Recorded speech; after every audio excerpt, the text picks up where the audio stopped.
Good evening, everyone, and welcome to the 2018-2019 Lectures in Catholic Experience. So I want to extend a special welcome. I mean, there are some of you that I have seen regularly at these lectures for the past, whatever it is, 5 or 6 years, and I feel like I haven't seen you for a number of months because we had to cancel a couple of lectures toward the end of our season last year. So good to see you, our regulars, back. But I want to also extend a very special welcome to those of you who may be coming here to St. Jerome's University for the first time. We're very happy to have you with us and glad that you could join us this evening.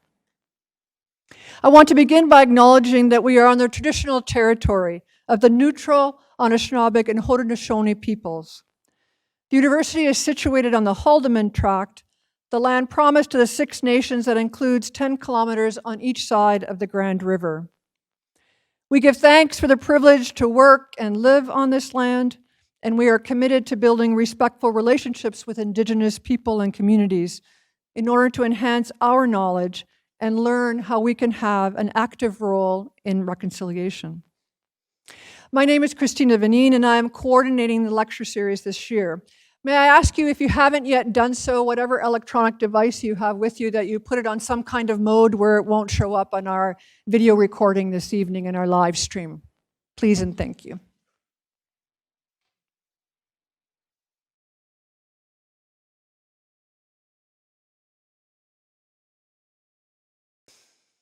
In his October 6, 2018 address at the opening of the Synod of Bishops on Young People, Pope Francis invited everyone at the Synod to speak with courage and frankness and to listen, so that the Synod would be a true exercise in dialogue. With very clear and forceful language, he goes on to ask the Synod to be a sign of a church that listens. And he says, this Synod has the opportunity, the task, and the duty to be the sign of a church that really listens, that allows herself to be questioned by the experiences of those she meets, and who does not always have a ready-made answer. A church that does not listen shows herself closed to newness, closed to God's surprises, and it cannot be credible, especially for the young, who will inevitably turn away rather than approach, end quote. Such deep listening, he says, requires adults to acknowledge that we can tend to talk about young people in outmoded categories and that we tend to underestimate their abilities. He suggests that young people, too, need to overcome their temptation to ignore adults and even to consider the elderly boring and so maybe end up neglecting them. Furthermore, Pope Francis insists that it is necessary to overcome the scourge of clericalism that ends up interpreting ministry as an exercise of power rather than service, that leads church leaders to believe they belong to a group that has all the answers and no longer needs to listen or learn anything. As always, Pope Francis is convinced that this meeting, like any other meeting he hosts, this meeting between generations, can help to plant dreams, to draw forth prophecies and visions, to allow hope to flourish, to inspire trust, bind up wounds, to weave together relationships, to awaken a dawn of hope, learn from one another, and create a bright resourcefulness. All of which he hopes will inspire in young people a full vision of the future. This evening, we are very fortunate to have David Wells with us to help us to think critically about the meaning and significance of this particular synod as we try to figure out how we might respond to the dissatisfaction that young people have for religion and religious practice. Mr. Wells was born in Market Harborough. I might be pronouncing these names all incorrectly, I apologize, and returned to the diocese after university to work at the Briars Critch and then as a teacher at St. John Houghton in Ilkeston, Derbyshire. He gained a Master of Philosophy degree from Nottingham University, focusing on effective methods in teacher in-service training. He worked in London for the Catholic Education Service as an education advisor in the Nottingham Diocese and as Director of Formation for the Plymouth Diocese. He has contributed to the production of training resources in the United States, in Canada, and in the UK. He's spoken at over 500 conferences and is a regular contributor to the Religion Education Congress in California. Mr. Wells has served bishops' conferences throughout England and Wales. In 2000, he scripted and presented a video series called You, Your Children, and Their Catholic Faith. He is also the author of 2 books, The Reluctant Disciple and The Grateful Disciple. Don't know if those are 2 separate people and can never be in the same person, but we can find out. Both of those published with Redemptorist Publications. Please join me in welcoming David Wells to speak to us on the topic, Where are the Young People?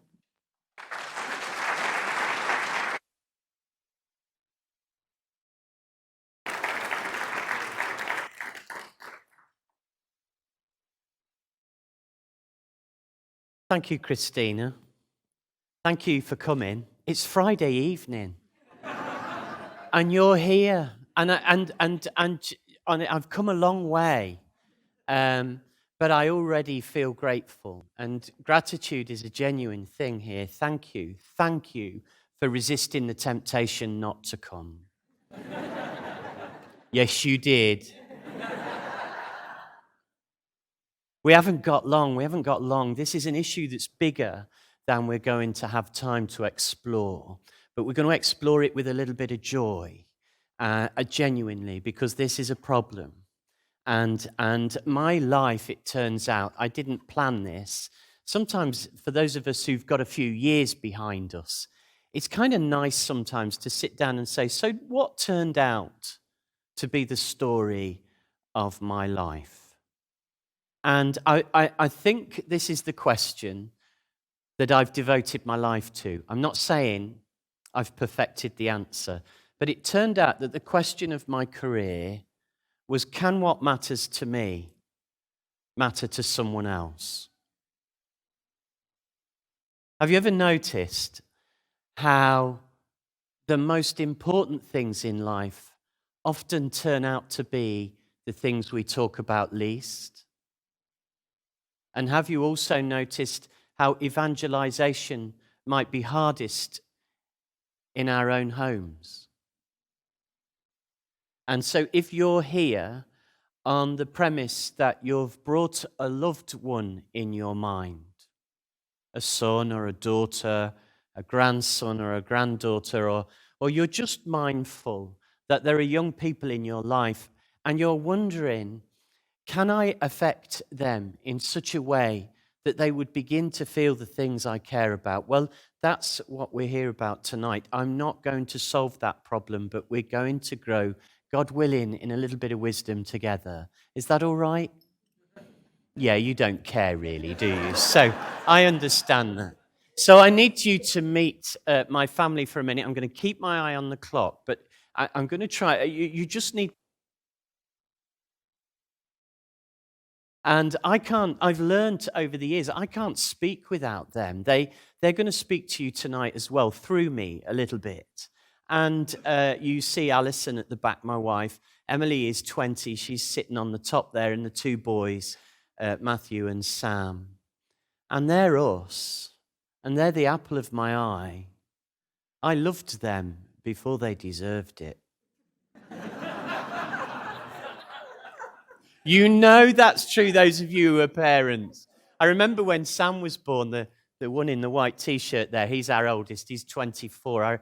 I remember I had the privilege of giving him to his mother. It's the greatest of ironies that she's just done all the work. And then you give this child. But I remember, it wasn't profoundly emotional, but I remember looking at him and thinking, I don't even know why I love you. You know, you've achieved nothing.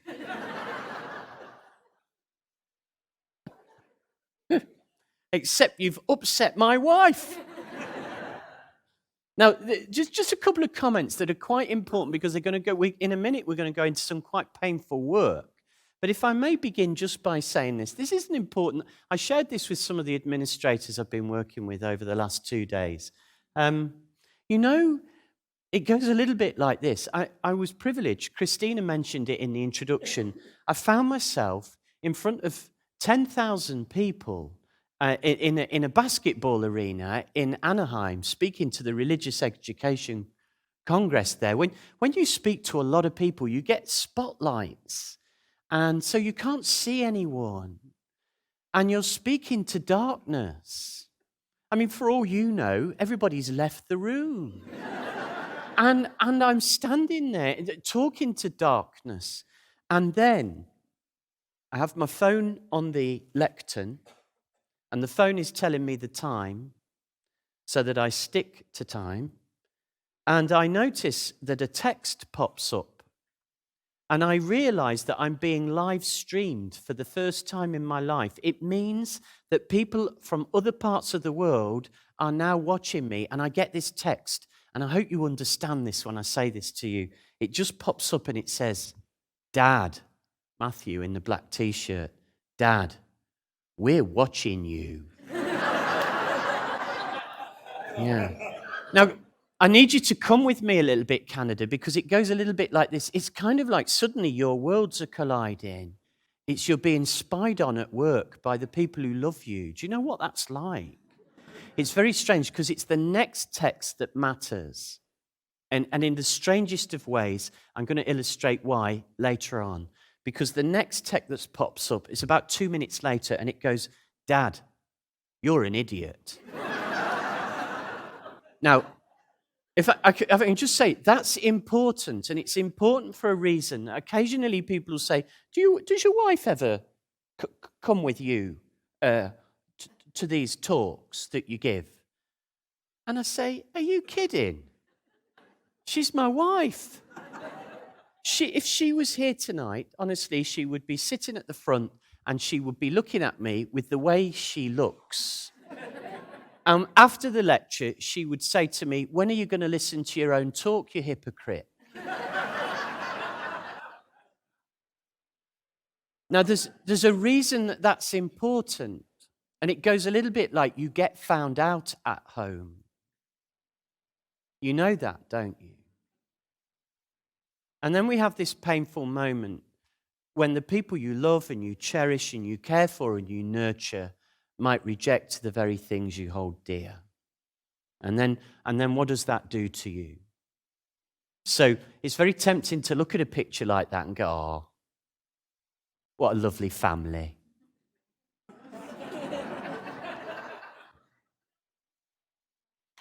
We hate each other.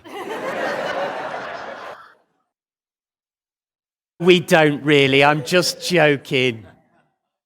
Just a little bit. So I'm asking you to relax.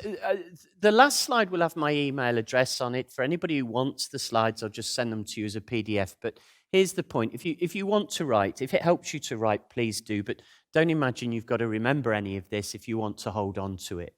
I've put that up there because I'm just so grateful it's Friday evening and you've come to this. And what a wonderful show. I mean, fantastic. Thank you. And we've got a full house. It's beautiful. Get on with it. All right. So I'd like to introduce you to Stephen Bullivant, professor from St Mary's University, Twickenham. He's written many articles on the disaffection of young people from the church. I'm not going to steal his work, but it's important that we just set a context. I'm going to make an assumption about you, and please forgive me if it's wrong, is that the churches in largely postmodern, industrialized societies are struggling to hold on to the young. Okay? Now, just to illustrate the point, but I don't want to dwell too long on the data. The data would look something like this. So according to Stephen Bullivant, and this is credible work, for those of you that want the citations, we can do that later. 70% of young people in England, Wales, Scotland, Northern Ireland, identify with no religion. Of our 16 to 29-year-olds, basically, if you look at that data, you'll see the countries mainly of Western Europe. The red is demarking how the young people identify as no religion. You just get a bit of a league table there. Just take a little look at that.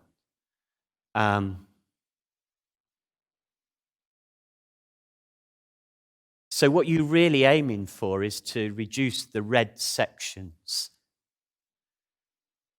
Now, look, this is not going to be an evening of depression, all right?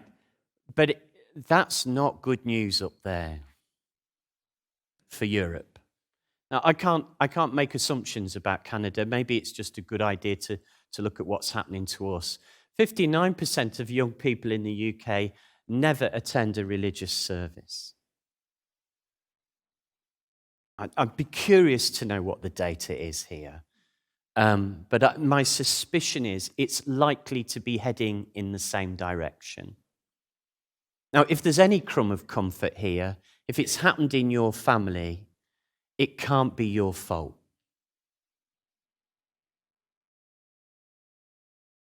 Can it? Nearly 2/3 of the young people in the UK never pray. So something's happening to us. We don't need to be depressed. I'm going to show you why in a minute. But it's important that we recognize what we might call spiritually the signs of the times. I'm going to assume that these problems are growing in North America. So Stephen suggests just a few things here. With some notable exceptions, young adults increasingly are not identifying with or practicing religion. He comes to the conclusion that Christianity as a default or as a norm in Western Europe is gone, and probably for good, or at least for the next 100 years. Now, we would call ourselves a Christian society back in England, but the evidence isn't there for that. He would suggest that there are significant variations from country to country, countries that are next to each other with similar cultural backgrounds and histories have wildly different religious profiles. We're not sure why that is. But for example, Poland and Lithuania, where almost 70% of the young people identify as Catholic, find themselves as post-communist countries, and so does the Czech Republic and Estonia, who have the lowest data. So this is not just about history. It's rather bewildering that countries next to each other can have very different data. Cultural religious identities just aren't being passed on from parents to children. He writes in his article, it just appears to wash off them.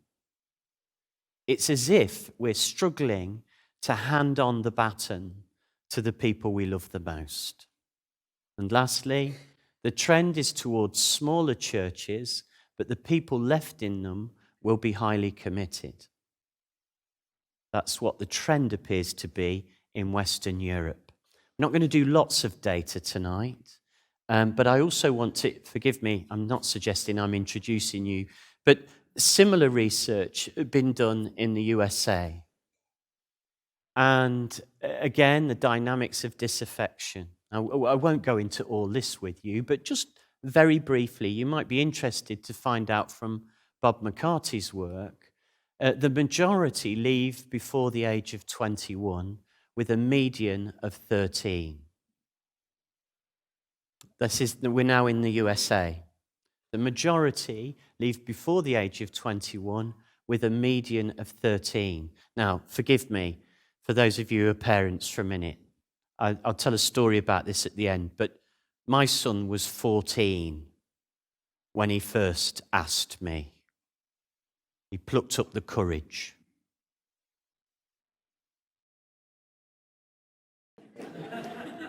I remember him doing it.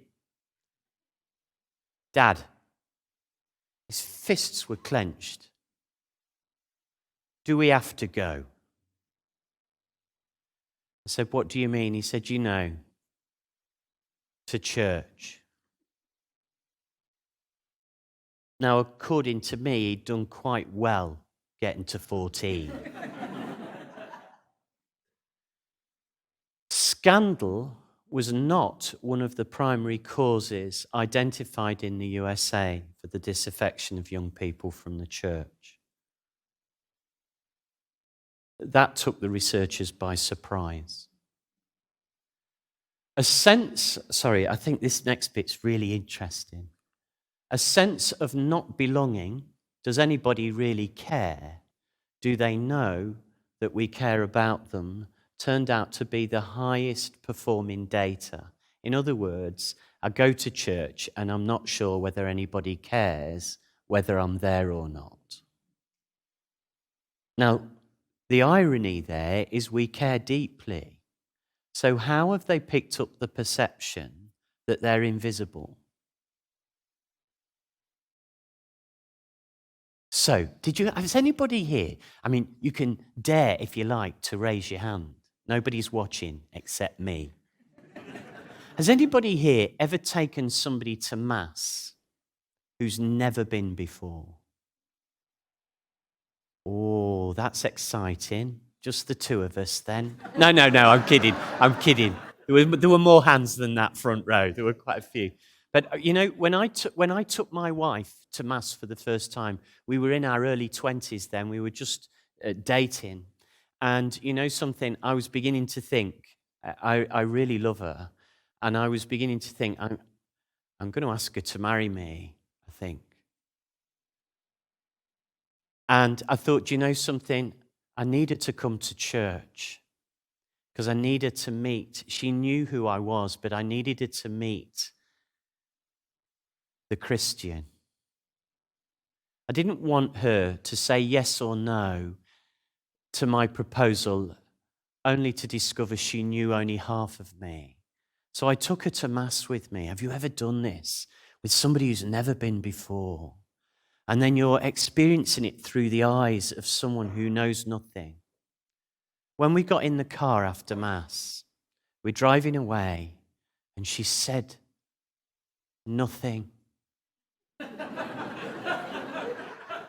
Now, I'm driving along, and I can't bear it anymore. And I said, well,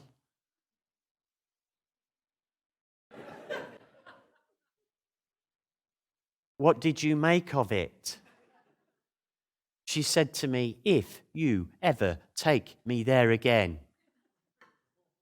She said, you tell me when to stand up and you tell me when to kneel down.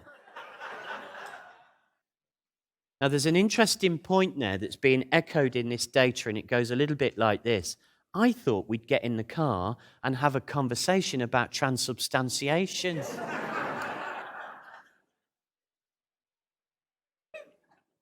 Now, forgive me, because Pope Francis is going to allude to this later in the talk.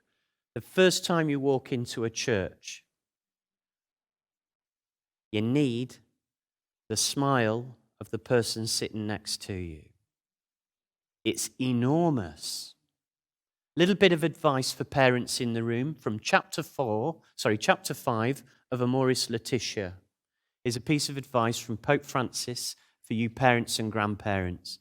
It says, give your children a memory of you smiling. And you might say, it can't be that easy, can it? Give your children a memory of you smiling, because they will want to know the reason for your joy eventually. But you know, we're going to find out this from Pope Francis in a minute. If we don't cheer up, and if we don't tell our faces, people are not going to believe us. Come back to that in a minute. The issues of church teaching, particularly on sexual orientation, is not perceived by the young to be a sexual issue, but an issue of justice and human rights. Now, you see, while the church is anxious about the whole business of sexual orientation, my daughter is saying, Dad, just be kind to people. All right?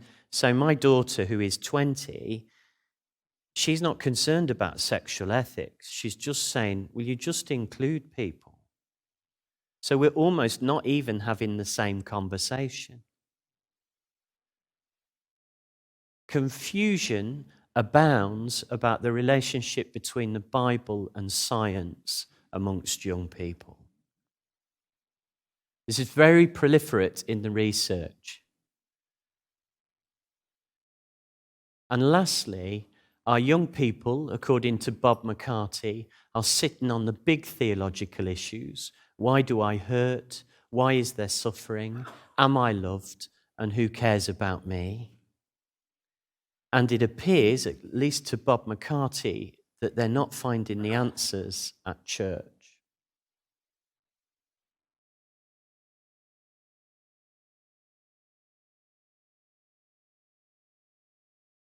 So he concludes, amongst the young, there's a sense of being overlooked or insignificant, had a greater impact on their decision to absent themselves than church teaching or high-profile scandals. We just look at that again.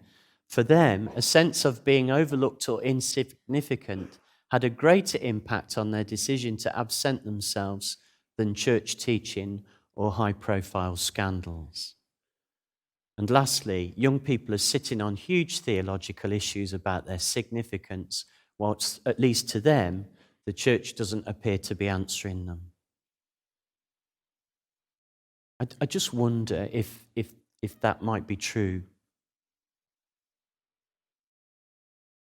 So we're up against some fairly formidable ideas, aren't we? And we're not going to explore these tonight. They've been explored, I'm sure, by other people. But if you look at the kind of people who've spoken out over the last 150, 200 years, we're up against some quite pervasive ideas.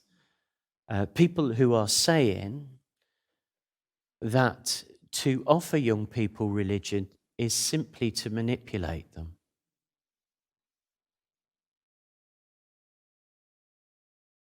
Now, here's a real problem. If I asked you, what virtues are you attracted to? Can I say one of the virtues I'm attracted to? I'm attracted to conviction. I like people with a bit of passion, that they believe something and they hold it dear. But I'm now living in a society that views conviction as manipulation. You can teach religion, but just do it objectively and don't talk about yourself. You can give religious information, but don't tell people you believe it. So it ends up in a rather odd and sterile environment. That's a 19th century French cartoon.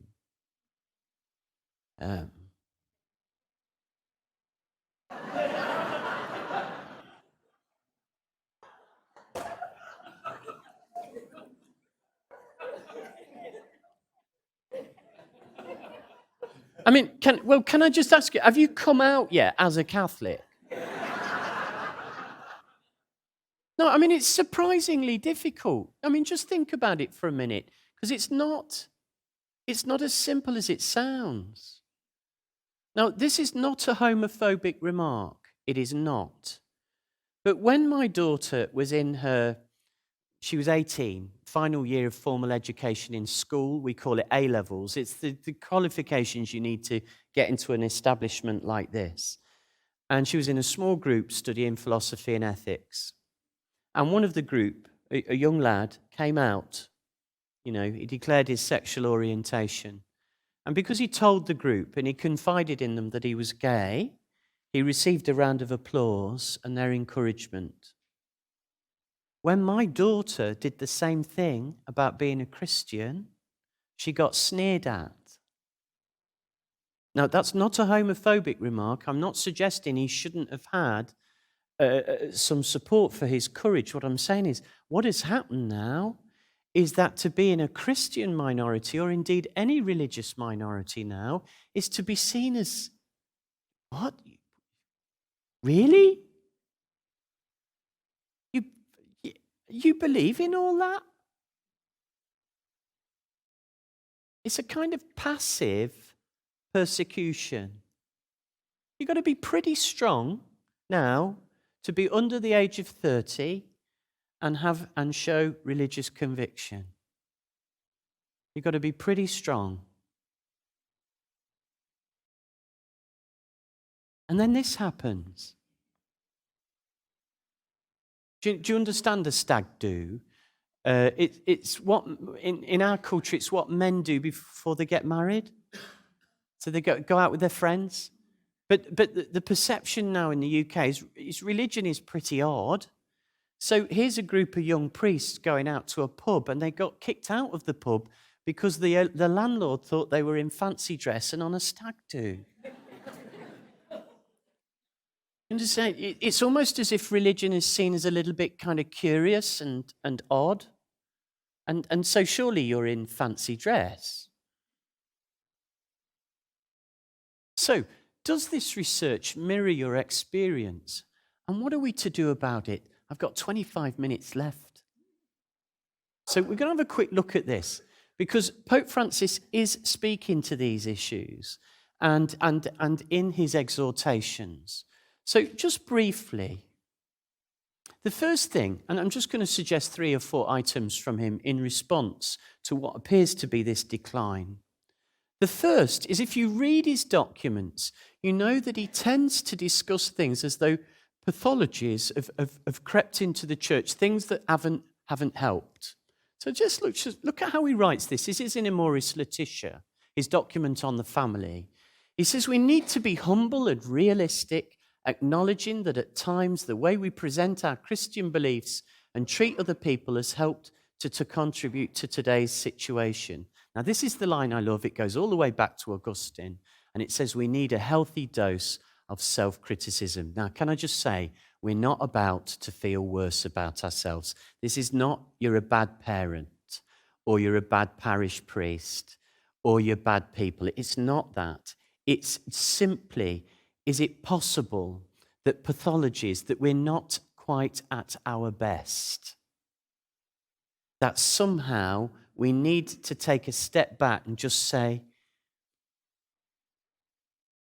do we need to look at things differently?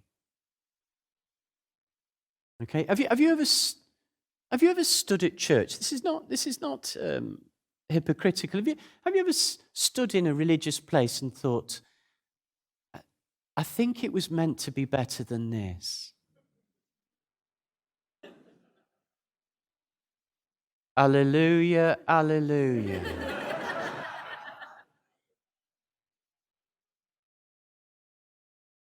We lift up our hearts to the Lord. And part of you goes, really? When Pope Francis says pathologies have crept into the church, he's not saying we're a bad church. He's not changing the politics or shifting the markers. What he's doing is he's saying, are we at our best? Were we not born for greater than this? Is our alleluia convincing? Another way of showing you this is how I do it often with catechists and teachers. Just have a little look at that picture there. Now, what the Pope, I think often people misunderstand this as a sort of traditional or right and left polarization. It isn't that. The Pope is holding up a mirror to the church, and he's just sort of saying, are we the face that would appeal to the world and draw the young? And here, I like this image. This is me looking in a mirror. I've talked to Alison about this. Now, these are her words, not mine, so don't throw stones at me for this. Alison said to me one day she didn't know many women who look in a mirror and immediately like what they see.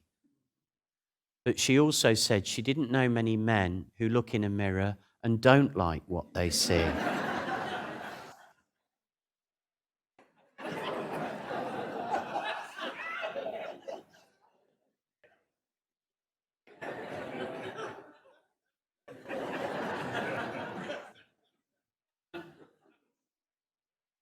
"56? Now, we haven't got time to look at the theology of it, but it goes back to the early church, and it just says, see sin, not so much as you as a bad person, but you were born for better than this. Now, what he does is he says, now this is, again, back to Amoris Laetitia. Families are not a problem. They're first and foremost an opportunity. And I'm going to offer you this challenge. I haven't seen the document yet because it's not written. But when the next exhortation comes out on young people, I'm going to place a little bit of a wager in this university, and Christina's going to have me if I'm wrong. I'm convinced that in chapter 1 of the document on young people, it's going to begin by saying, are you ready? Young people are not a problem to be solved. They're an opportunity. Why? Because if you begin with the premise that young people are a problem to be solved by you, you're already in a position of judgment. You're superior in the relationship. Now, what this Pope's going to do, in my opinion, because he's done it to families already, and we see it in Laudato Si, is he's going to say to us, if you come at young people like they're a problem and you're a solution, you're already going to miss it. We have to come to any crisis in the church with the eyes of love. We can do no other than to offer mercy first. I'm going to look at that, and we're going to look at how we do that. So we're going to approach people, if you like, through the lens of Ephesians 1 and say, open the eyes of my heart, Lord. What are these young people looking for? What's written on their hearts, and where is their pain? And if we know where their pain is, we can move into the place that offers them Him. This is great, isn't it? This is Michael Paul Gallagher back in 2004.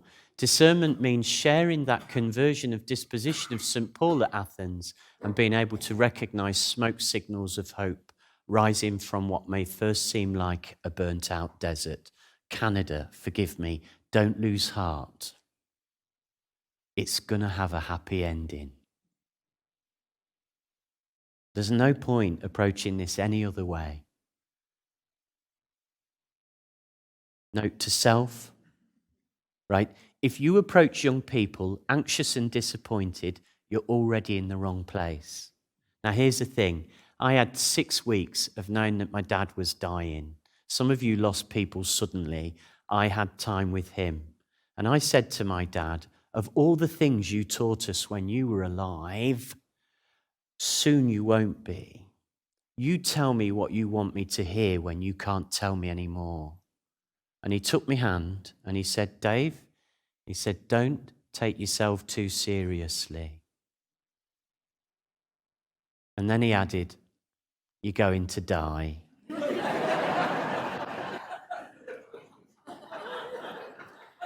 Understand? Understand? Don't carry these young people like you're the Messiah. This is going to be all right. It's going to be all right. The church has been through bigger crises than this one. And even if you're thinking of people you love right now, this is not the end game. Now, very quickly, this is a lovely slide. If you've got time, take it from me. But in his document on evangelization, the joy of the gospel, Pope Francis says, be careful that you're not robbed of certain virtues. All right? And these virtues are going to help you engage with the young. Do not be robbed of your enthusiasm. Don't give up on them. Don't give up on them. Do not be robbed of your joy. That's a seminal message that goes through all his documents. Are you ready? He's asking the church, and I'm not talking to those of you that are genuinely clinically depressed. I'm talking to the rest of us. All right? To the rest of us, the Pope has a bit of a challenge. He's saying, cheer up and tell your face.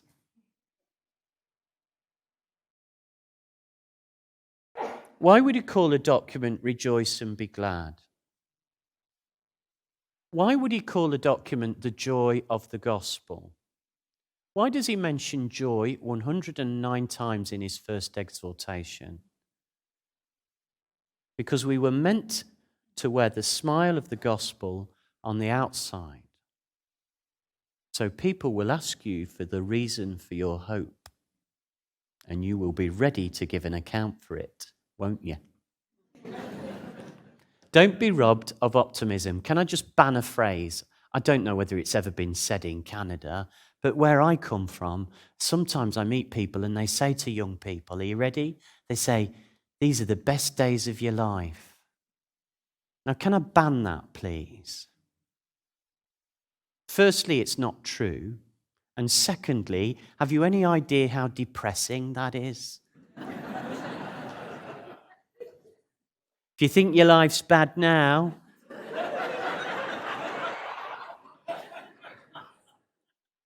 it's going to get worse. In the name of the Father, and of the Son, and of the Holy Spirit, amen. Just because you've got a mortgage, don't be robbed of community.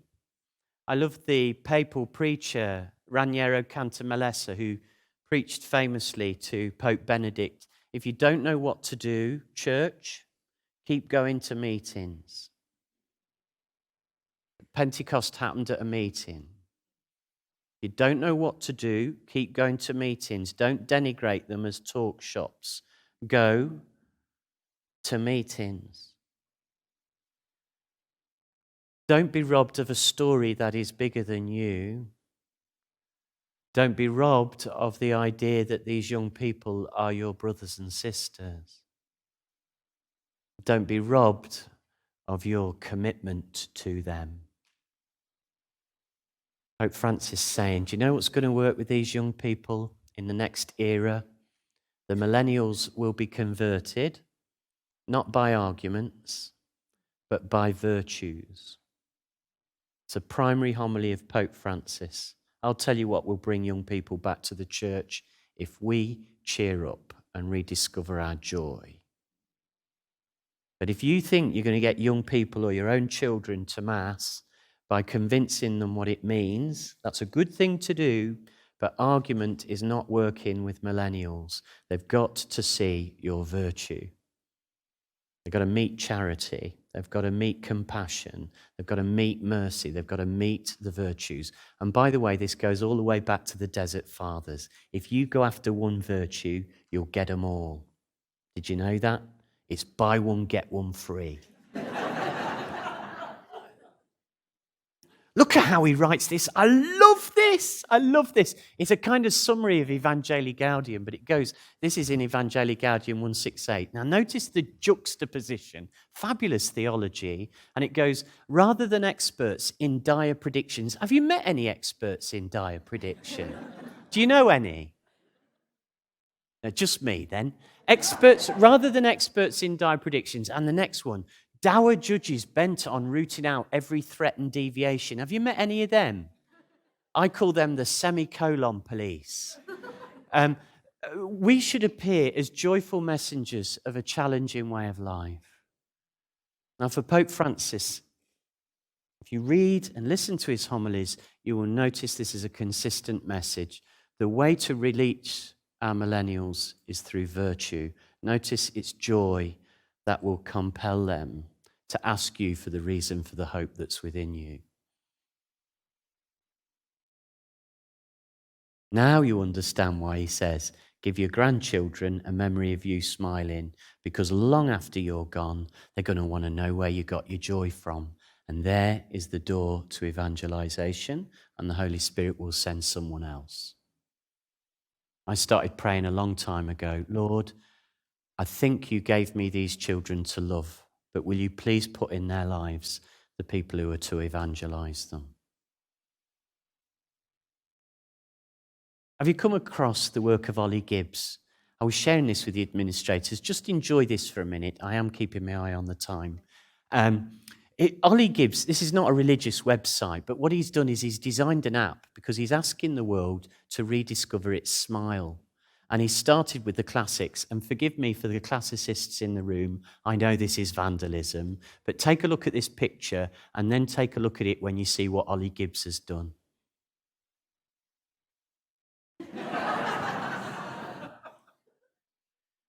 Now, can I just ask you, just for a minute, do you mind looking at that? Which of those two people are you more likely to speak honestly to?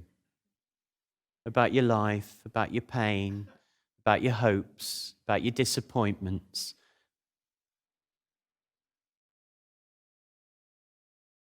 You see what a difference a set of teeth makes?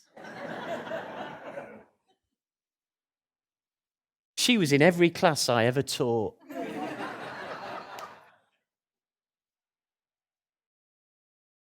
Look at her. Terrifying. You notice how the eyes change when the face smiles. St. Therese of Lisieux said the eyes are the window to the soul. You can tell me anything you like, but I'll judge whether you believe it by your eyes. Look at her. Oh my goodness. You imagine waking up to her as your nanny. Hey? Hello?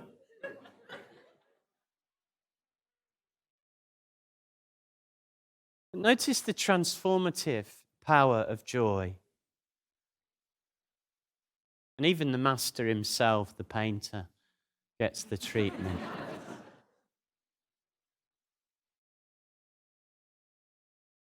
Don't make your wounds your narrative.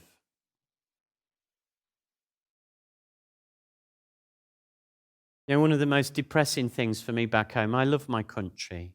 I know you love your country, and so you should. It's a beautiful country. I feel the same about mine.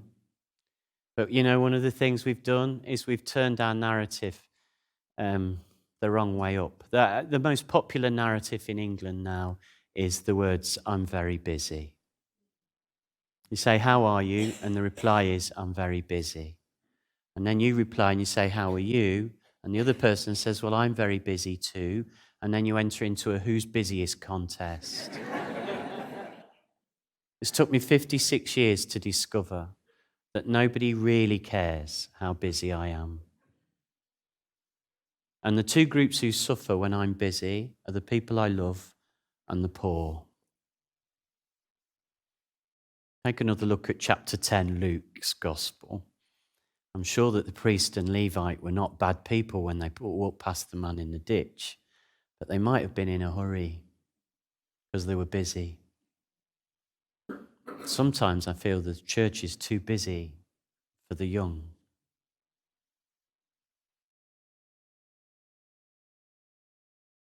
Emily was 4 years old when she came up to me and she went, Dad, here's a church, here's a steeple, open the doors, and here are the people. And I said, I used to do that, Emily. She says, I've made my own up. I thought, oh no. She goes, here's a church, here's a steeple, open the doors, and here are the people. And then she went, shh.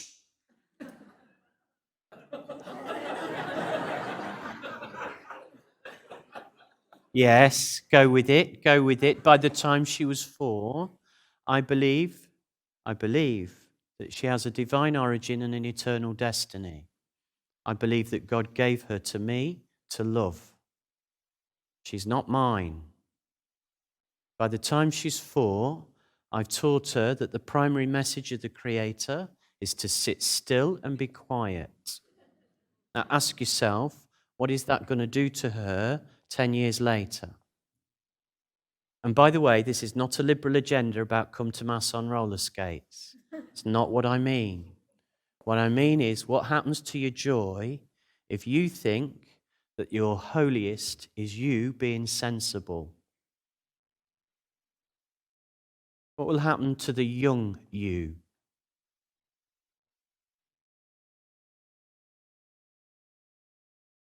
Which just ties in with about 7 minutes to go with this, which is an interesting development in his document, his most recent exhortation, Rejoice and Be Glad, which is he looks at holiness in a slightly different way. Sorry, I'm going to skip these, if you don't mind, just because I want to get to this.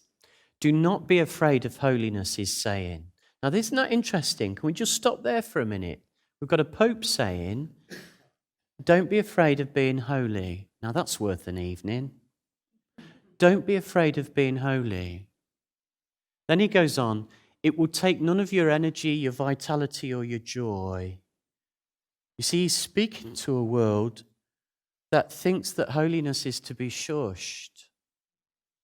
And then he says, on the contrary, you will become what the Father had in mind when he created you and you will be faithful to your deepest self. I want to tell you something that Pope Francis is saying very strongly to the church, and he isn't the first. Pope Benedict did it too in Deus Caritas Est, and it goes like this. Are you ready? Holiness is you being yourself, deeply who you were born to be. Now, I didn't grow up with, now, the people who taught me were good people and loved me dearly, but I did not grow up believing or understanding that holiness is you being fully who the Father intended you to be. Now, when I talk to young people like that, they start to get excited because what they want is authenticity. They want to believe, but they want to believe in the person who's telling them. And they want it to be real. And they spot fake from 800 meters. Look at this. I love this. This is Pope John Paul II saying, terrifying. He says, to teach means not only to impart what we know, but to reveal who we are by living what we believe. It's this latter lesson which tends to last the longest. Do you know something? It's your virtue that's going to surface that will convert the people you love. Now, you know this is true because this is my suspicion. Somebody did that for you. I mean, think of the people who inspired you in your youth. I'd like to suggest it's more likely who they were than what they said that inspired you. Something of their character. Now, I just want to refer to divine renovation because there's a number of books out there that are taking the third part of this theme quite seriously. So it begins, let your virtues speak for you. The second part of it suggests, and be real. Don't force it. False virtue won't convince anyone. But the third part is, don't be impatient. Take your time. You can't rush this. Now, interestingly, in divine renovation, I think this is kind of, I'm abusing the book slightly, but it goes a little bit like this. This is probably how I grew up. I think it was learn what to believe, learn how to behave, and over time, you'll belong. In other words, get the rules right, obey them, and you'll learn to appreciate it. Understand us, act like we do, and you'll discover you matter to us. That's a clumsy definition of the catechesis I received. It's not bad. But for Malin, that's not going to work with millennials. If we begin to investigate young people today, it's the same ingredients, it's just the order's wrong. For Malin, it goes, belong first. We love you. You're welcome. Behave as we do. Imitate us, and we will imitate each other. And over time, you will begin to believe. Let me put that another way. You matter to us. Act like we do. You will understand. It's the same ingredients in a different order. Now, I'm going to give you an illustration of this because the church calls this, it's a growing theology of what the church calls accompaniment. We haven't got time to look at that now, but I'm going to skip this and come to this. Now, take a look at this picture. I love this picture. Now, I love it for lots of reasons, but both of those people are not actors. They're real. I love that picture. So what's going on in it?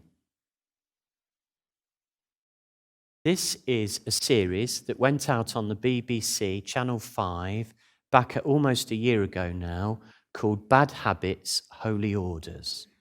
Yes. Yes. The idea was simple. They would take 5 women from the glamour industry in their 20s, and they would put them in a convent for 6 weeks, and they would film it. And it was marketed, are you ready? It's very clever. Look, I mean, just look at that picture. It was marketed as Friday night meets Sunday morning.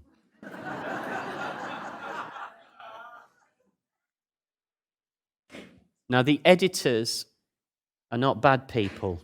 I'm not talking about good people and bad people, but I suspect their motives weren't great. What they were really looking for was a sort of a row on British television. 5 years ago, we had a very successful series called The Monastery, where they did it with 5 guys. This didn't go how the editors expected. It didn't turn out to be the row they anticipated. Are you ready? Because it went like this. Firstly, here's Rebecca. I'd never met a nun before. I'd only seen them on Sister Act and in horror films. Can I just say, when did they start putting nuns in horror films?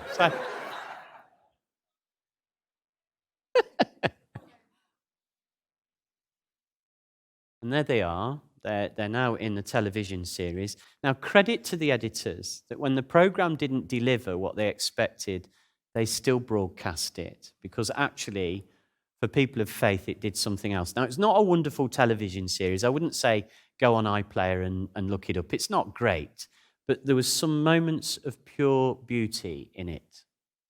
You see, what happens is that when you start with virtue, and you're real, and you accompany with patience, something else starts to happen. I'm going to tell you what I believe to be true, but it's not a fact. And it goes like this. I believe that when Friday night meets Sunday morning and both are honest with each other, they fall in love.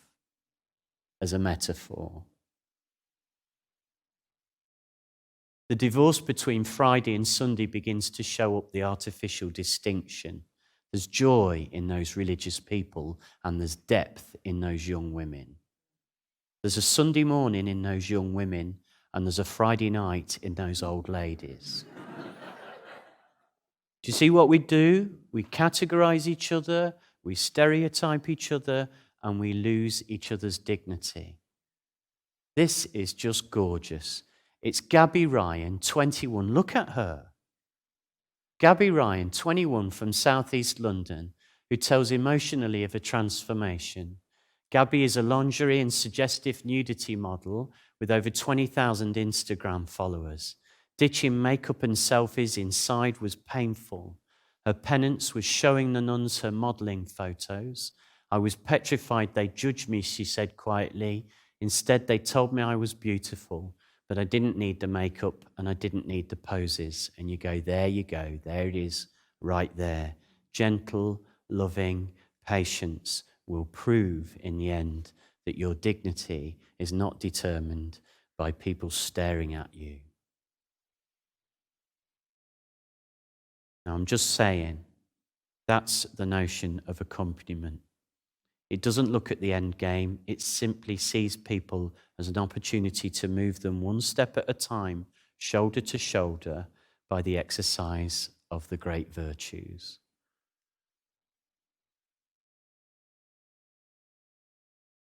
So, to sum up what I've shared with you, let us focus on the virtues first and let them speak for us.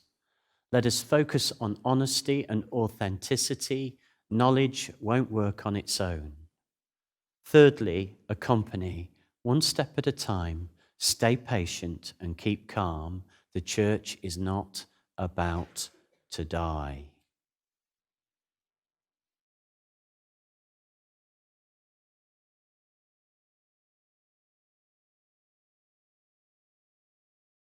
Can I finish with the story? Have I got time do you mind? I'm just enjoying you.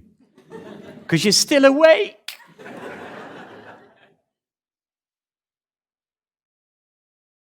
So, forgive me, he was 14 when he finally plucked up the courage to say, Dad, do I have to go?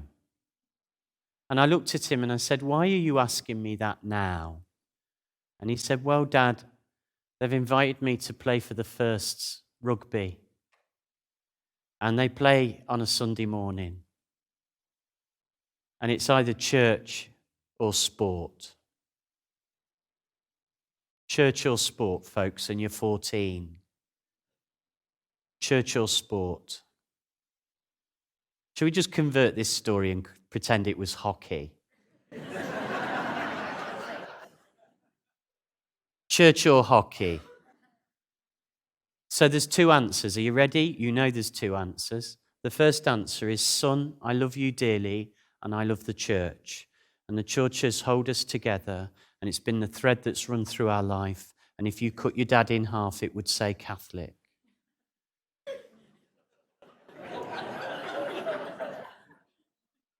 Now, seriously, Matthew, I want you to keep coming to church with me because there's something bigger than us here. And one day we'll both understand it, but don't give up on it. That's one answer. The second answer, son, I love you dearly. The church will always be open to you. Go on the adventure of life, but never forget that you will always be welcome in the bosom of the church. Now, Canada, which is the right answer? Ah, there you go.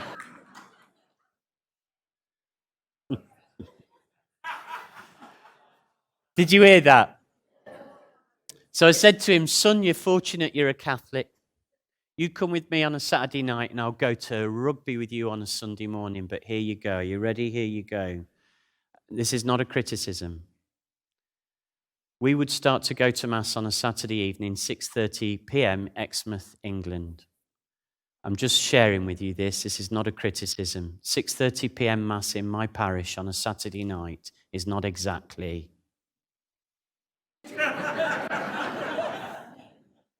Do you know what I'm saying, church? All right, this is not a judgment of people, but the 6:30 p.m. Mass, there was genuinely probably nobody at that Mass under the age of 40. The vast majority of them would be over the age of 65, and there's my son who's 14. Most of the people at that Mass are good, lovely people, but they are connected to the wall by cobwebs. And...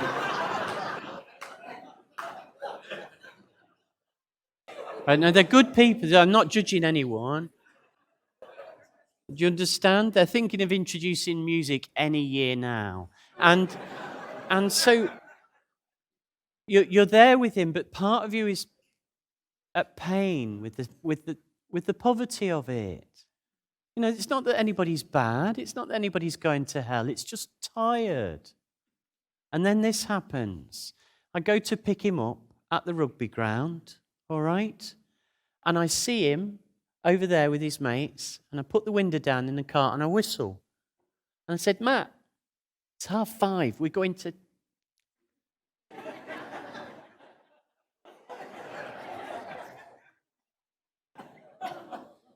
And he starts walking towards me, and one of the other boys goes to my son, Matt, can I come? We get in the car, there's 5 of them. They're all built like this. He's invited them all to church. And I'm thinking, oh no. I'm responsible for evangelization in the diocese and I don't want them to come.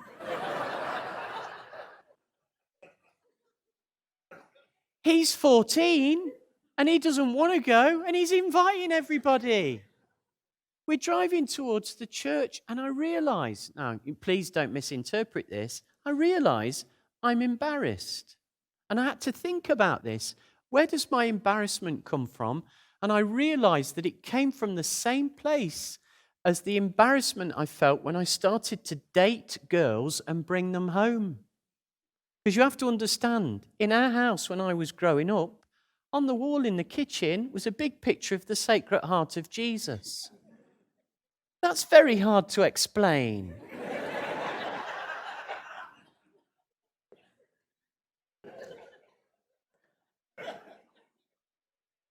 And next to the Sacred Heart of Jesus is a large picture of a Lancaster bomber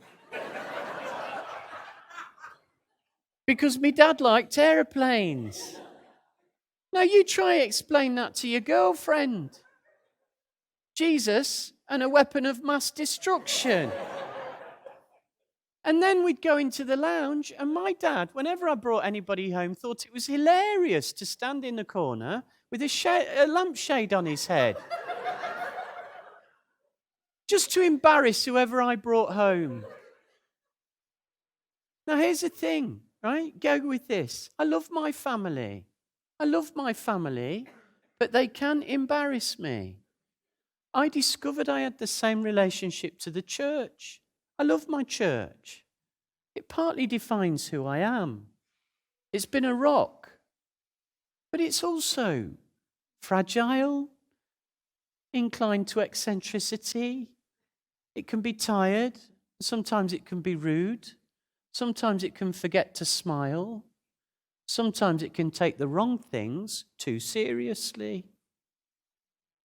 Because it's human.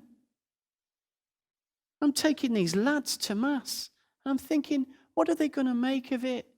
You know, there's somebody over there with something that looks like a handbag on fire.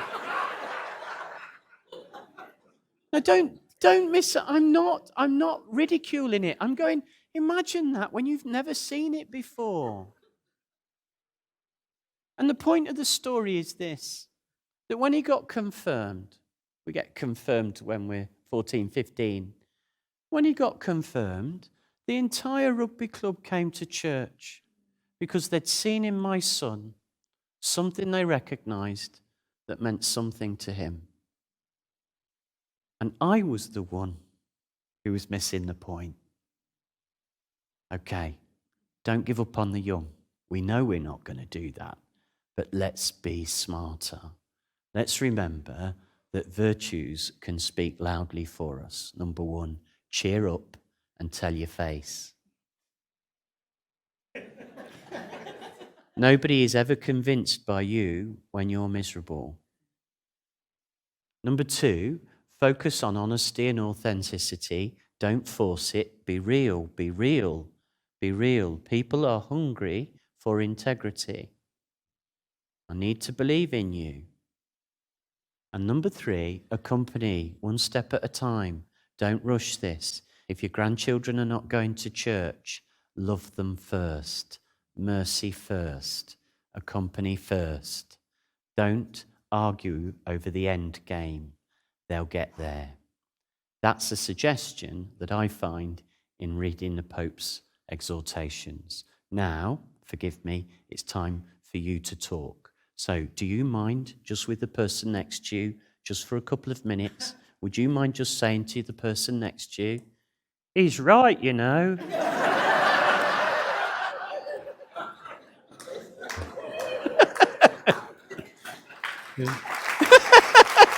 What's that for? I don't know why we're clapping, but I'm going to clap. But look, I don't mean that, of course. I mean, actually, would you just say that, you know, that's not what I expected. I thought that was quite helpful or quite surprising. Or you might say to the person, that's not what I expected. Actually, I would have preferred if. And you might find that some of the things that you've heard this evening, you feel trouble you a little bit because we're all grown-ups. Just say it to each other. Now, just one last rule. If you don't like the person sitting next to you, there's an opportunity to move. So, would you just talk to each other just for a couple of minutes, and then we'll just take a few questions. So just with the person next to you, what do you make of it so far? Let's just talk to each other, would you? There you go. Okay, folks. David is willing to take some comments from you, some questions from you. So we have two wonderful people here with microphones, just to, if you give them a chance to get to you, just so we can all hear whatever you want to say or whatever you want to ask. Is that okay?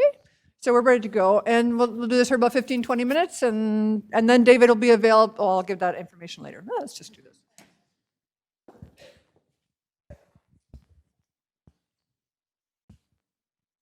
Oh, and thank you very much. I, like many people here, teach in a Catholic system, and I've taught in a high school system, and I just wonder how, specifically perhaps in our classrooms or our school masses, the joy takes place. I'm firmly convinced that experiential education, social justice activities can heighten the faith development of young people. So I just don't know if you've taught in Catholic high schools in the UK, but what approach might you take? Great, thank you. Excellent question there about the roles of the school. There's another question up there we'll take in a second. Just firstly, can I ask you to pray for your school system? I've just spent 2 days with the administrators of the school board district of Waterloo, and I have to tell you, they're remarkable, dedicated, hardworking, earnest people. And it was very, very moving to spend 2 days with them. And I just invite you, please, in your prayer time, to remember the schools. Now, I did actually begin my career as a high school teacher. I was promoted. I ended up as a deputy principal. I then ended up actually in higher education, which meant that I left the system. I always thought I was going to be a school principal. I was very ambitious, and it never happened. And most of the school principals I know were people who never thought there'd be one and ended up being one. It's just a great irony. But here's the thing. I just want to illustrate this juxtaposition again. I got promoted because I had a face that could shut young people up. And so it sort of went like this. Father would do what Father does at Mass. He would be presiding here in a school hall, and in front of him would be about 400 young people, year 10 and 11, we'd say, so 14 to 16-year-olds, and this is me at Mass. Are you ready? This was my job, school hall full of young people, and this is what I did because I was paid to.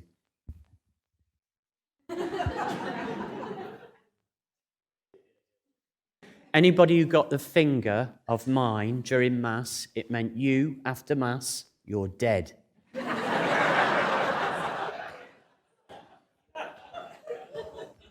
Peace be with you.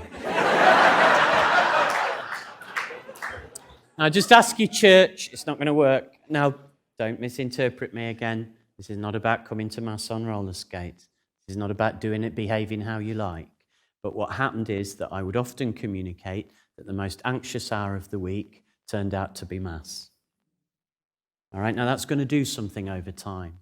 Doesn't make people bad, but it's going to do something over time. When our children were little, the most anxious 10 minutes of the week turned out to be the journey to Mass in the car.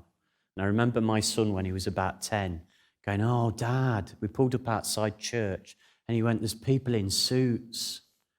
There's going to be a baptism."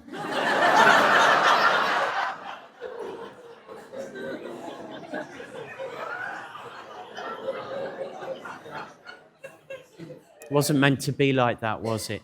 Now, can I just tell you one of the things that's an emerging theology that the bishops of Ontario have just produced a beautiful document on renewing the promise.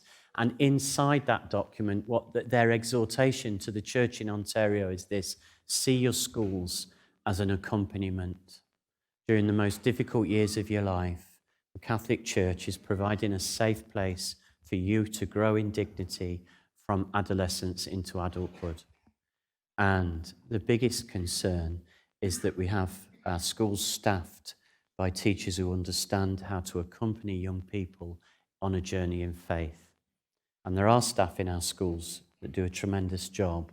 So when I'm asked how do I view the role of a school, taking on board how Pope Francis appears to be teaching us, and particularly your own bishops in Ontario, this document that they've just produced, a document called Renewing the Promise, is calling schools to see themselves as places of accompaniment. And I mention that to you because I think it's bang on. I've taken that document to the Bishops' Conference in England and Wales because I've been able to say to a number of our bishops, you need to see what they're doing in Ontario. It's beautiful. So just to say, not just do I know where I think we're going, I actually think there are some elements of what's happening in the church here that's good news for the world. So pray for your schools. Sorry, that was a bit long. Yeah. The gentleman up at the top there. Thank you.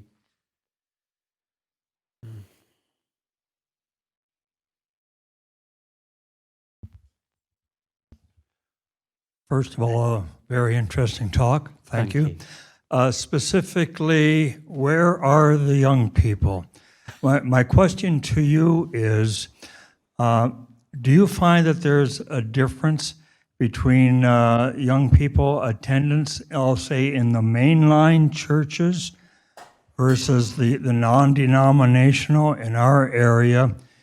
And I can't speak for the ages, but it appears that the non-denominational churches are not having lack of attendance problems that a lot of the mainline churches are. So is this more between mainline churches and non-denominational that we're running into this? Oh, wow, what a fabulous question. Two wonderful comments. And do you know, in many respects, we haven't got time, have we? But can I just mention, I mentioned the papal preacher to the household, Raniero Cantamalessa. He once gave an excellent treatise on the tension between unity and charism. If I can just explore that just very briefly, it goes a little bit like this. One of the blistering gifts of the Catholic Church is its diversity. And when you're a bishop and you have to hold a diocese together, you're going to hold a very diverse group. Now, one of the prices you pay for that is you tend to encourage the community to be mellow. All right? We don't go for strong flavors. Understand? Now, when you're in charism, you can go for a particular thing very strongly. And so some of the evangelical churches are very good at reaching out to the young because they focus on the notion of worship and they allow people to lose in a very appropriate way. It's different to liturgy. You're encouraged to lose yourself in it. It's not about you, it's about the Lord. And that is a very appealing stance. It's something that I suppose we would akin to Pentecost. And so what's happened there is there's a bit of a tension between holding the breadth of the church together, which Catholics do very well, and rather than going for a sort of vibrant, charismatic church, which can sometimes feel exclusive. Now, I have to say this to you. It was a group of charismatic Catholics in a prayer group who first introduced me to the idea that I could speak to Jesus in the first person, that he was actually interested in my life and was going to accompany me. And so I would say, and I think you're alluding to this slightly, one of the reasons that evangelical churches are attractive to the young is that they preach a Jesus Christ present, profoundly so. We recognize it in the depth of our sacramental life. But actually, for young people, quite often, to meet a worshipping community who are talking to Jesus in the first person is profoundly attractive. And so there are real tensions here.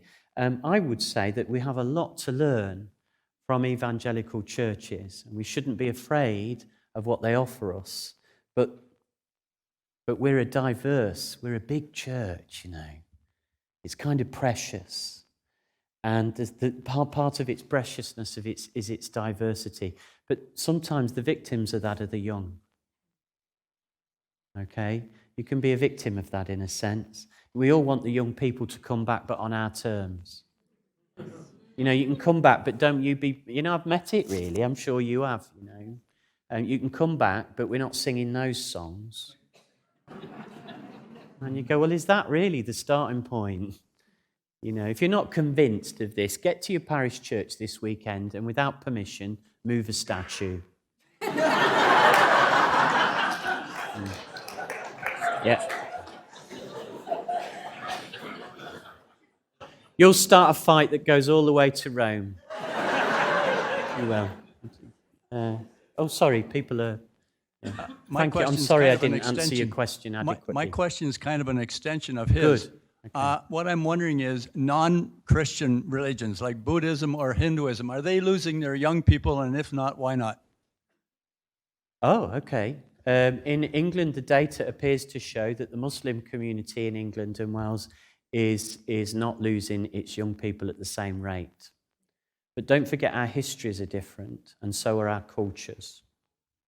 The Muslim community in England, by the way, is very attracted to Catholic schools. All right? Because they recognize a God named and worshipped. They're not afraid of Christianity in the way that sometimes we're afraid of other faiths. I've got to say that one of the things I'm intrigued about Pope Francis is this. He's saying, don't consider the enemy to be other ideas. Don't consider the enemy to be atheism. The enemy of faith is us not being true to ourselves. All right? When people meet the authentic you, they will be curious and attracted to your virtue. It's very compelling. But what we're now seeing is the rise of a new language in the church. It's not new, but a revitalized language of missionary discipleship. When I was a kid, nobody called themselves a disciple. Pope Francis is now calling us back to that language, and he's asking us to see ourselves as missionary disciples. That's another evening. But I would say that if you come to England, I don't know whether this situation is true of Canada, if you come to England, the established religions that have been there for a long time are losing their young. And actually, our young people are not joining anything at the moment. So it's not just a religious experience, it's also community experiences, it's unions, it's all sorts of things where commitment is required. They're not taking part.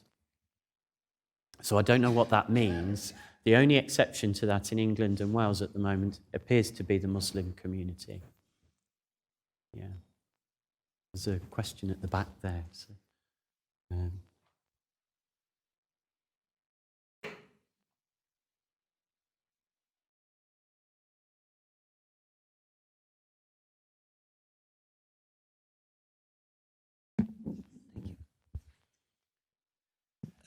Thank you. It's been a great talk, actually, and it's great to get the energy, Great. I guess, all about this subject. I guess I have a comment, right? Oh, and good. I think we've forgotten a lot of the things that that's good about our faith, right? And a lot of it is, I know we're from Oakville, and we've just started off a pastoral committee, and getting back to young moms and dads back into creating programs. So evangelical churches and that, what they do is they really create a lot of programs outside of the services. So they have youth and they get involved in sports activities or whatever.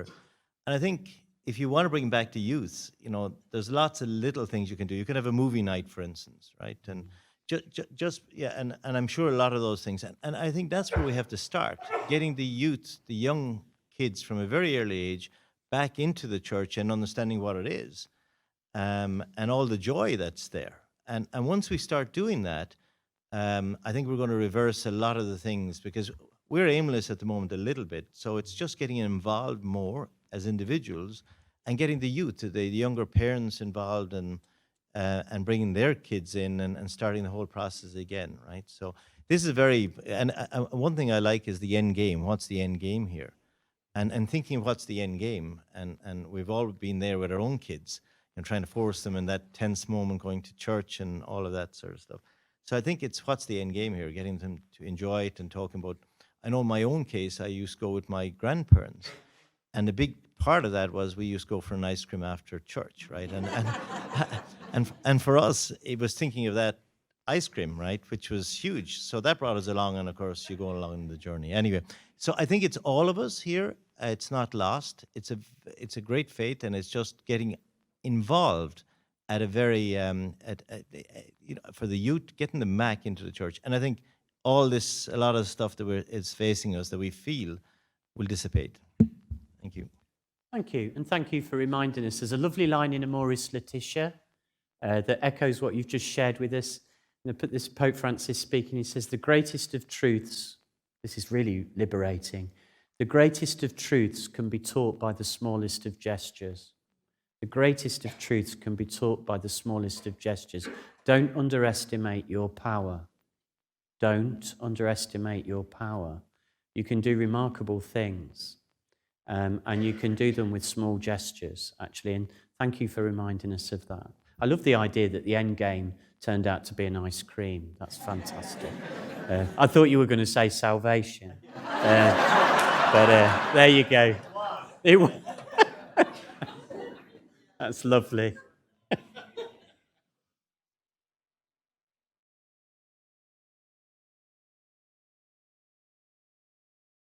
Thank you. Thank you for your humor tonight. We've really appreciated it.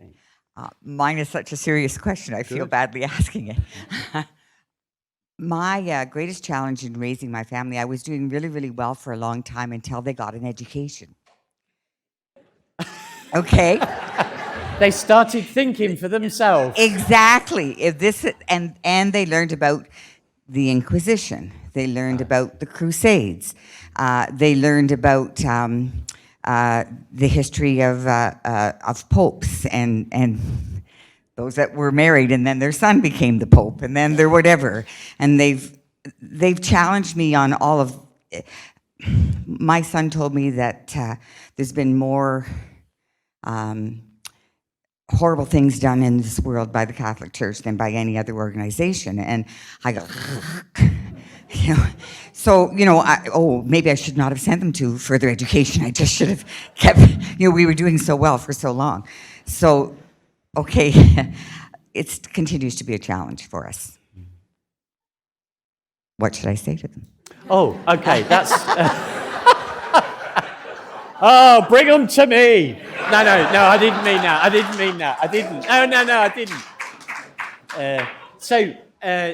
Do you know, sorry, a little bit of British history. The Victorians had a great dilemma, and you've just reminded me. The Victorians had a great dilemma, which is that we started to build schools for the masses. When our cities started to grow in the 1820s and the 1830s, suddenly we had a huge influx of Irish, and charitable schools were set up, but this was the dilemma. The dilemma wasn't building schools. The dilemma was, if you teach people to read, they won't just read the Bible. They'll read Marx. And is that right? And there was a debate that went all the way to the Houses of Commons, which is, should the proletariat, the plebs, the ordinary people who dig tunnels and build bridges, should those people be taught to read because they'll read other people's ideas? Now, look, I'm fascinated by the teaching style of Jesus Christ. Not just what he said, but how he went about saying it. My background is pedagogy. Jesus was never afraid of dilution or other people's ideas. He embraced contrast. He went to where people who thought differently were. And there's nothing to be afraid of. But I do really understand that sometimes, forgive me, are you ready? Arguments, intellectual debate won't get them there. That's not intellectual suicide. We have St. Anselm. We have, faith requires understanding. We have scholasticism. We have wonderful universities like this. They are here to help us to think. But there are times when you put that down and you trust virtue. And you say, actually, in this situation, on this occasion, an argument is not going to get my daughter into the church. What is going to get my daughter, into a living relationship with the Lord is my joy, my compassion, my mercy, my patience, my love, my faith, my hope, my virtue. Sometimes we're not there to argue. It is a lovely, please, if you've got time, have a little look at the second letter of St. Paul to Timothy. It's all about this. You've got a young bishop in Ephesus who's surrounded by people who disagree with him. And St. Paul is writing to him from prison in Rome, and he's saying, don't be afraid. Sometimes just don't argue. All right? Have you ever tried to talk religion to a drunk person? All right, just don't do it. It's pointless. It's pointless. You'll just get their religious stereotypes. Just don't do it. And sometimes, forgive me, when those debates surface, sometimes the thing that will speak loudest for you is your kindness. I always say, love your children first. Okay. What do you think of the influence of the distractions of Western materialism and technology and media and the cell phone? Is that a great influence on all these young and older people too? That's such a good question again. Thank you for coming. I mean, just the quality of our earnestness and our inquiry is really remarkable. Now, the whole thing is, you know, one of the things the Pope is saying, again, if you have a look at his recent exhortation, rejoice and glad, you know, don't berate the stuff of life. You know, don't be telling everybody that technology is bad. Because firstly, you can't disempower people of it. You can't say to young people, look, do you know, you'll hear some people, they go, oh, we didn't need all that. We climbed trees when we were kids. You go, no, you didn't. You climbed them occasionally, but don't romanticize this. You know, if there'd have been screens when you were a kid, you'd have loved them. If there'd have been video games when you were little, you'd have loved them. And the Pope is saying, don't be against these things, just use them for good. And by the way, in his most recent exhortation, he said, please stop being rude online. Technology is an opportunity. And he's talking to, there are some Catholic blogs out there that, quite frankly, are disgusting because they claim truth, but they're rude and aggressive. And they name people and they berate them. And the Pope's saying, don't do that. Be kind online is a line in that document. So what we've got to do is we've got to accept that probably there comes a time in life when you say and I say, enough's enough. You know something? My middle son at Christmas, he can now text with his thumb without looking at his phone.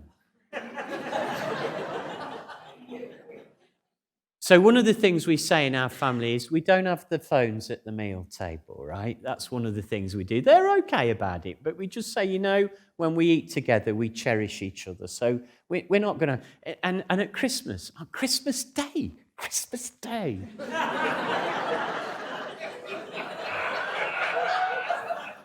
with his new phone, he's looking at me. I've got my knife and fork.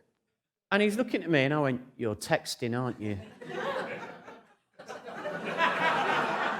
And he's going, how do you know? And I can see your shoulder moving.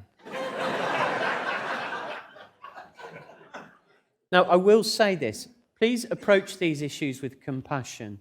My daughter said to me when she was about 16, she says, I hate social media. 16 years old, she says, I hate it. She said, Dad, if I could let it go, I would let it go now. And she added, but I can't. I can't do that because it would just isolate me. She said to me, the problem with social media is you spend 10 years of your life, when you're at your most vulnerable, being aware of every party you're not invited to.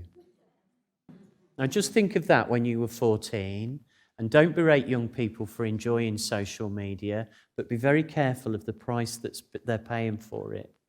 And love them through it, and encourage them to be in control of it. It's very sad what's happening, but it's not all bad. And I think I've said enough and you've listened enough, and I want to say thank you to you for coming. Amen. Thank you.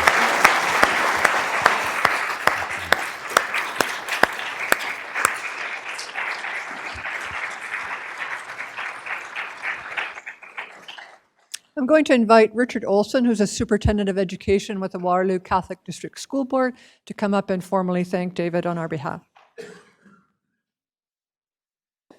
Thank you, Christina, and good evening, everyone. It is a real pleasure for me to offer thanks on behalf of everyone who resisted that temptation that David spoke of to stay home tonight. And instead, we came here tonight and we're treated to David's talk, and I'm feeling really blessed because David spent the last 2 days, as he referenced, with all of our school administrators with the Waterloo Catholic District School Board, and we had a very meaningful couple of days, and we laughed a lot, And that's very healing for people who work very hard. And so, David, I want to thank you for your storytelling. I've learned that you tell your stories with your whole body. And it's made me wonder, because you're both from the same island nation, whether you were mentored by John Cleese. Did you? So this crowd's old enough to know who John Cleese is. But you communicate joy, David, and I think that was really at the heart of your message tonight. You reminded us so thoroughly and so humorously and passionately that we should start with virtue. And I learned I can get 2 for 1. I didn't know that before. That we should be authentic and that we should accompany young people with care and kindness and patience. And I think that's a beautiful message to take home. And so on behalf of everyone who's come tonight, thank you very sincerely.